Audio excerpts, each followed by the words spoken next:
कल दिवाली है। अभिजीत आज शहर से खरीदारी कर घर लौट रहा था। सूरज जितना ही डूबता उसका दिल भी बैठे जा रहा था। आज नरक चतुर्दशी है। आज के दिन लोगों को शाम होने के बाद उस जंगल में जाने से मना किया जाता है, लेकिन उसके गांव तक जाने का वो जंगल ही एकमात्र रास्ता है। खैर, जब बस रुकी तो दिन ढल गया था।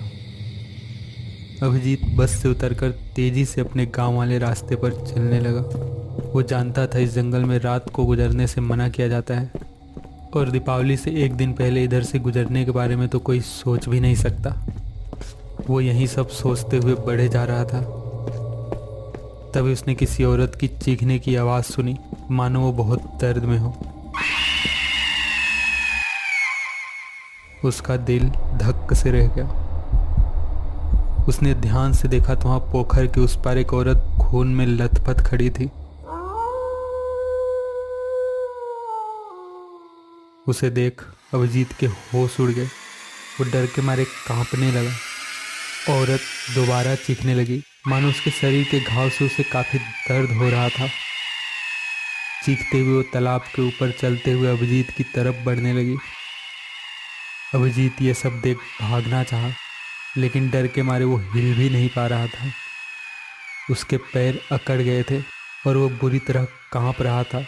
उसके माथे से पसीना टप टप कर बहने लगा था। वो औरत अब तेजी से चीखते हुए अभिजीत की तरफ आने लगी। तभी अभिजीत का नौकर सुंदर दौड़ता हुआ आया। सुंदर ने कहा, मालिक, आप यहाँ क्या कर रहे हैं? आपको यहाँ नहीं आना चाहिए था आज रात। अभिजीत ने बोला, मेरी कोई गलती नहीं है सुंदर, शहर से आने वाली बस ही लेट हो गई थी आज। सुंदर ने बोला, आइए मालिक, मेरे साथ आइए, इस तरफ जल्दी करिए। सुंदर अभिजीत को साथ लेकर भागने लगा। वो औरत भी चीखते हुए उन दोनों का पीछा करने लगी। सुंदर ने बोला, मालिक, इस रास्ते से हम जल्दी कहाँ पहुँचेंगे? आइए मेरे पीछे।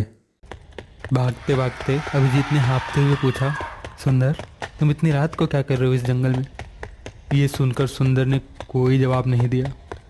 भागते भागते सुंदर ने रुकते हुए बोला, आइए मालिक, हम पहुँच गए गाँव।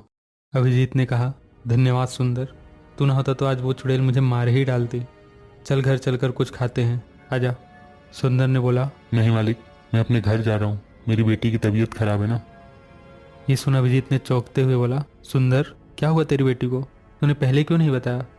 ये ले कुछ पैसे अपने पास रख, और किसी भी चीज़ की ज़रूरत हो तो ज़रूर बताना। सुंदर ने बोला, मालिक, काश मैंने आपका उधार पहले ही चुका दिया होता। ये सुन अभिजीत ने कहा, अरे तू ऐसी बातें क्यों कर रहा है सुंदर? कहीं जा थोड़ी रहा है तू, यहीं तो है। और वैसे भी मैंने कभी मांगे हैं तुझसे पैसे? तू जब चाहे तब देना। ठीक है सुंदर, अब चलता हूँ, देरी हो रही है। ये बोलकर अभिजीत अपने घर चला गया। अभिजीत जब घर पहुंचा तो वहाँ बहुत से लोग इकट्ठा थे। भीड़ के बीच में सुंदर की पत्नी जया अपने हाथ में अपने छोटे बच्ची को लिए रो रही थी। अभिजीत जब पास गया तो सुंदर की पत्नी ने रोते हुए कहा, सुंदर आज शाम इस बच्चे की दवा लेने शहर की तरफ निकला और इतनी रात हो गई, वह अभी तक नहीं आया। अभिजीत ने कहा, सुंदर आ गया है, अभी अभी तो सुंदर मुझे यहाँ गांव में छोड़कर अपने घर की तरफ गया है। ये सुन सुंदर की पत्नी खुश हो गई और अपने घर की तरफ भागी। सब उसके पीछे भागे। बीच में सबको रोकते हुए अभिजीत ने कहा, रुको एक मिनट।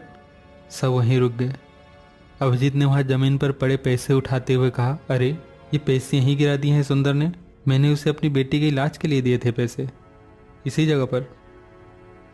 सब दोबारा वापस सुंदर की घर की तरफ भागे। जब वहाँ पहुँचे तो वहाँ कोई नहीं था। खाली घर को देख सुंदर की पत्नी वापस रोने लगी।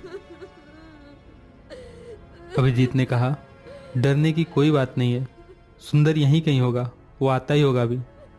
तभी एक बूढ़ी औरत ने कहा, बेटा अभिजीत, आज भूत चतुर्दश है और 25वां साल भी है। आज जंगल में डूब पुकुर की तरफ जाने का मतलब मौत है। ये सुन अभिजीत ने हैरान होते हुए पूछा, ऐसा क्यों दादी, क्या हुआ था? बूढ़ी औरत ने कहा, बेटा, आज से करीब 300 साल पहले महिषादल राज परिवार में एक दाई काम करती थी जो काला जादू करती थी। यहाँ तक कि वो महल के बच्चों की बलि देकर उन्हें खा जाती थी। एक बार वो राजकुमार की ही बलि देकर उसे खा रही थी। तभी महल के सैनिकों ने उसे रंगे हाथों पकड़ लिया अपने बच्चे की मौत से क्रोधित होकर राजा ने उस दाई को जंगल के तालाब में डुबाकर मारने का आदेश दिया। जब सैनिक उसे तालाब में डुबाते तो वो वापस बिना मरे ही ऊपर आ जाती। इससे परेशान हो सैनिकों ने उसके शरीर पर तलवार से कई वार किए। लहूलुहान दाई अंत में तालाब में डूबकर मर गई। इसीलिए इस तालाब को डूब पुकुर कहा जाता है। तब से हर 25 वर्षों के बाद दीपावली की एक रात पहले नरक चतुर्दशी के दिन उस दाई की चीखने की आवाजें सुनाई देती हैं और उसी रात कोई पुरुष गायब हो जाता है। अगले दिन उस गायब हुए व्यक्ति की लाश उसी तालाब में पाई जाती है। ये सुन अभिजीत ने कहा, हाँ, आज ही मैंने अपनी आंखों से उस चुड़ैल को देखा, खून में लथपथ और दर्द से चीखते हुए। तब तो हमें डूब पुकुर चलना चाहिए, वहीं होगा सुंदर। सुंदर की पत्नी जया ने चिंतित होकर कहा। ये सुन सब शांत खड़े रहे। कोई भी डर के मारे वहां जाने को तैयार न था। उल्टा सब जया को ही समझाने लगे कि कल सुबह ही वहां जाने में समझदारी है। अंततः उस बूढ़ी औरत ने कहा, हाँ बेटी, आज रात तुम वहां जाकर न सिर्फ अपना बल्कि अन्य लोगों का जान भी खतरे में डालोगी। अभिजीत ने कहा, मुझे पूरा विश्वास है सुंदर अभी आता ही होगा। आखिर गांव तक मेरे साथ वहीं तो आया था, गया होगा कहीं इधर ही शौच इत्यादि करने। सब लोग ये सुनकर थोड़ा खुश हुए। सुंदर की पत्नी जया के अंदर भी अभिजीत की बातें सुनकर थोड़ी सी आशा उत्पन्न हुई। रात धीरे धीरे बीतने लगी। हर बीतते क्षण के साथ सबके मुख पर चिंता की रेखाएं बढ़ने लगी। अनहोनी के बारे में सोचकर सुंदर की पत्नी जया की आंखों से आंसू छलक पड़ते। जब सुबह भोर हुई तो जया से रहा न गया। वो जंगल की तरफ दौड़ पड़ी। सब उसके पीछे भागे। जब सब लोग डूब पुकुर पहुंचे तो वहां तालाब में किसी की लाश तैर रही थी।